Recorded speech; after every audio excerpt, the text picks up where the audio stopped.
healing through open communication. Seems really easy.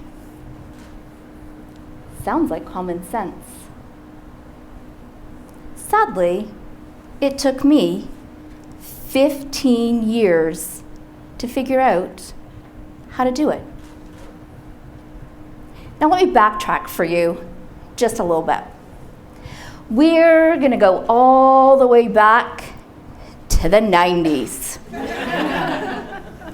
Hair was still on point, clothes were getting better, and my marriage was on the rocks. See, my husband and I had already been through 2 years of marriage counseling. When we decided we needed a little space, so he took a journey to visit his parents. And I woke up one morning and I stood in my truth and I stood in my power, and I knew I was an amazing mom and he was an amazing dad. But a great husband and wife, we were not. So I picked up the phone and I made the phone call. And I told my husband I wanted a divorce. Needless to say, he was a little bit surprised by the phone call that he just got. Why today? I don't understand. You see, I had spent years threatening that I was going to leave. And he could not understand why today was any different than yesterday. See, I had a grand vision. I had a plan. I could envision that I was living in one home and he was living right across the street. You see, our children would go back and forth. I could actually see my son playing road hockey with his dad. I could hear the laughter and I could see the blue skies. What I failed to do in that moment, I failed to communicate. So instead of communicating a grander vision, here's what my ex-husband heard. I failed as a dad. I failed as a husband. The life that I know is crumbling to my feet with no control. And on that day, a war to end all wars started. The tug of war that you have never fought before was in a whirlwind fight. See, Patrick Conroy sums it up like no one can. When a mom and a dad go to war, the only prisoners we take are our children. And we did at all cost. See, what happened from then on in was season after season after season, we were in front of a judge. See, we separated when my daughter was 5. She was in senior kindergarten. My last court appearance was in September as she entered grade 12. Season after season in court. Now I'm going to put that into perspective for you. In my area, a low-grade lawyer is around $300 an hour. So I want you to stop and envision what we've paid for. I have paid for a house in legal fees that I don't live in. My husband has bought a house that he doesn't live in. And the education that my children deserved, well, we spent that money someplace else.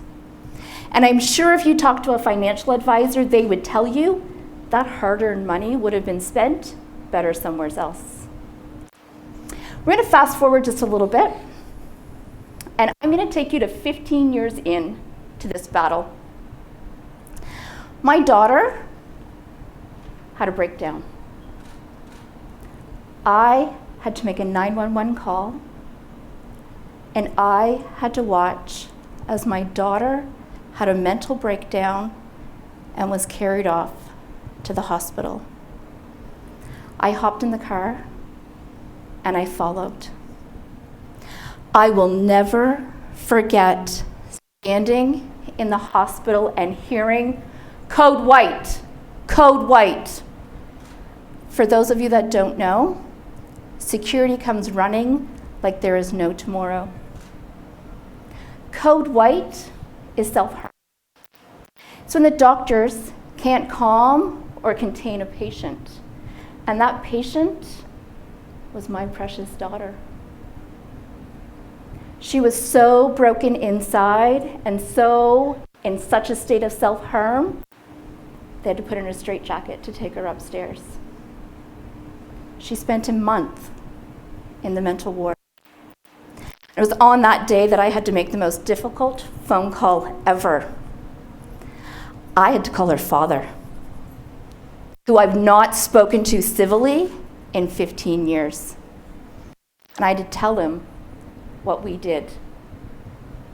It was in that moment that we had our first honest conversation.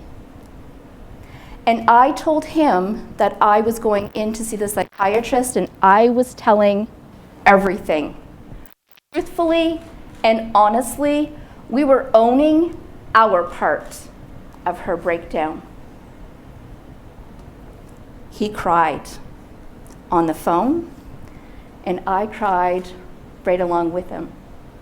It was at that moment in time that I realized healing through open communication is possible. See, we'd spent many years fighting to be right. And it was in this moment that we decided we needed to be better. We wanted to be the parents that our children deserved, and although it was too little too late, it was better than never at all. What can this mean for you, and what can this mean for your family? I'm gonna paint a picture for you. My daughter has blessed us with a grandson. I am a proud Nana.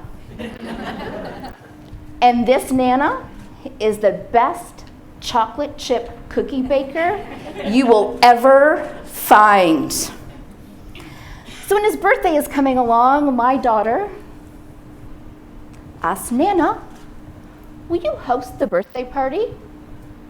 Like I was gonna say no. Of course I'm gonna host the birthday party. There's a catch. Dad wants to come.